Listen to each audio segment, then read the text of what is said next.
बच्चों, आज हम कहानी को वहीं से आगे बढ़ाएंगे जहां हमने पिछली बार छोड़ा था।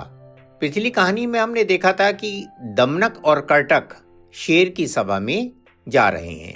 अब सुनिए आगे की कहानी। दमनक ने राजसभा में आकर राजा को प्रणाम किया और अपने स्थान पर बैठ गया।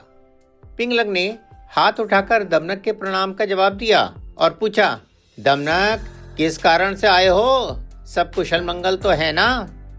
दमनक ने जवाब दिया, महाराज, कोई विशेष कारण तो नहीं है। अपने स्वामी के हित की बात कहने के लिए सेवक को तो आना ही पड़ता है। मैं भी महाराज के हित की बात कहने आया हूँ। हर सेवक का कर्तव्य होता है कि अपने मालिक की सेवा करे और मालिक सेवक को सम्मान दे। राजा पिंगलक खुश हो गया और बोला, दमनक, हम तेरा सम्मान करते हैं, इसलिए जो कुछ भी कहना है बिना संकोच के कह दे। दमनक ने कहा, महाराज, मैं आपसे कुछ बात अकेले में करना चाहता हूँ। भेद की बात अकेले में ही करना सुरक्षित होता है। राजा पिंगलक ने बाघ, चीते समेत सभी जानवरों को जाने का इशारा किया। सभी के जाने के बाद दमनक शेर के कान के पास जाकर धीमी आवाज में बोला, महाराज, आप नदी पर पानी पीने गए थे, लेकिन फिर भी बिना पानी पिए ही वापस आ गए। क्या कारण था? शेर सूखी हंसी हंसते हुए बोला, कोई बात नहीं। दमनक ने कहा, महाराज, यदि बात ऐसी है जो बताने के काबिल नहीं है तो कोई बात नहीं, क्योंकि सभी बातें बताने के काबिल नहीं होती हैं। राजा पिंगलक ने सोचा कि दमनक बुद्धिमान है, इसे बताने से समस्या का कोई ना कोई हल निकल सकता है। इसलिए कहने लगा, दमनक, तुमने नदी के किनारे एक हुंकार सुनी थी जो दूर से आ रही थी? दमनक ने कहा, महाराज, सुनी थी, मगर उससे क्या प्रयोजन? राजा पिंगलक ने कहा, लगता है इस जंगल में कोई बहुत शक्तिशाली जानवर आ गया है।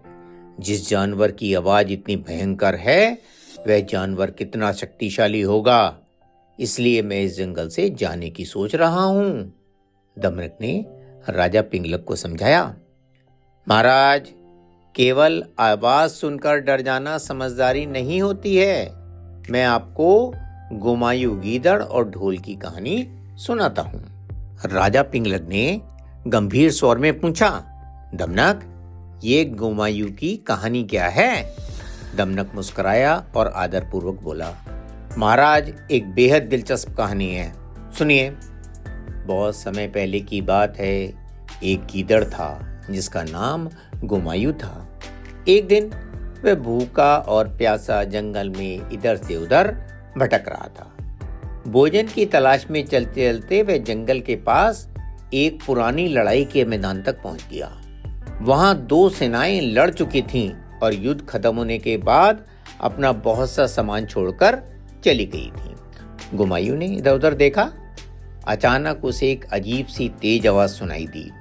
यह आवाज एक बड़े ढोल से आ रही थी जो वहीं पड़ा था। दरअसल उस ढोल से पेड़ों की लताएं टकरा रही थीं, जिससे डरावनी आवाज पैदा हो रही थी। जैसे ही गुमायू ने उस भयानक आवाज को सुना, वह डर से कांप उठा। उसने सोचा, यह तो किसी बड़े और भयंकर जानवर की आवाज लगती है, ऐसा शक्तिशाली जीव जो एक पल में भी मुझे खत्म कर सकता है। वह वहां से भागने ही वाला था, लेकिन तभी उसे अपने पूर्वजों की दी गई एक सीख याद आ गई। उसके पूर्वजों ने कहा था, डर और खुशी के आवेश में आकर कभी भी जल्दबाजी में कोई निर्णय मत लो। पहले स्थिति को देखो और फिर कदम उठाओ। गुमायू ने गहरी सांस ली, खुद को शांत किया। उसने निश्चय किया कि वह यह पता लगाएगा कि इस आवाज का असली कारण क्या है। सावधानी से धीरे धीरे वह आवाज की ओर बढ़ा। थोड़ी देर बाद गुमायू उस ढोल के पास पहुंच गया। उसने देखा कि आवाज ढोल पर लताओं के टकराने से हो रही थी। उसने राहत की सांस ली और अपने डर को एक पल के लिए भुला दिया। लेकिन तभी उसके मन में लालच जाग गया।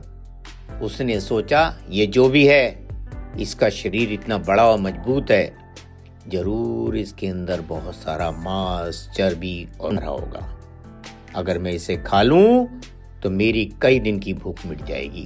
बस फिर क्या था, गुमायूं ने उस ढोल को अपने दांतों से काटना शुरू कर दिया। ढोल के ऊपर का चमड़ा बहुत मोटा और सख्त था। उसे काटने में गीदड़ के कई दांत टूट गए, लेकिन वह रुका नहीं।